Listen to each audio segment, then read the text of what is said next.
Hello guys, team India captain Rohit Sharma రెండోసారి తండ్రి కాబోతున్నాడు అనే వార్తలైతే ఊపందుకున్నాయి. దీనికి కారణం కూడా లేకపోలేదు. అతని భార్య రితిక ఇటీవల జరిగిన సిఎట్ అవార్డుల ఫంక్షన్లో బేబీ పంప్తో దర్శనమిచ్చింది.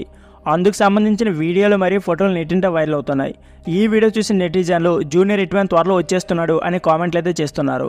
రోహిత్ మరియు రితిక జూన్ 3, 2015 నిశ్చితార్థం చేసుకున్నారు. 2015 డిసెంబర్ 13న వీరి వివాహం ముంబైలోని తాజ్ ల్యాండ్స్ హోటల్లో గ్రాండ్గా జరిగింది. ఈ దంపతులకు 2018 డిసెంబర్ 30న కూతురు పుట్టింది. ఆ చిన్నారికి వీరు సమైరా అని పేరు పెట్టారు. మళ్ళీ 6 ఏళ్ల తర్వాత రోహిత్ శర్మ మరోసారి తండ్రి కాబోతున్నాడు అని సోషల్ మీడియాతో వార్తలు వస్తున్నాయి.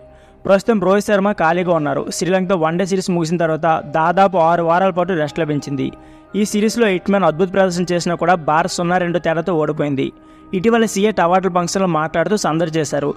దులీప్ ట్రోఫీ నుంచి రెస్ట్ తీసుకున్న రోహిత్ స్వదేశంలో సెప్టెంబర్ 19 నుంచి జరగబోయే 2 టెస్ట్ సిరీస్లకు అందుబాటులో ఉంటారు. సో ఫ్రెండ్స్, ఇదే వీడియో. ఈ వీడియో నచ్చితే please like and subscribe my channel. Thank you for watching.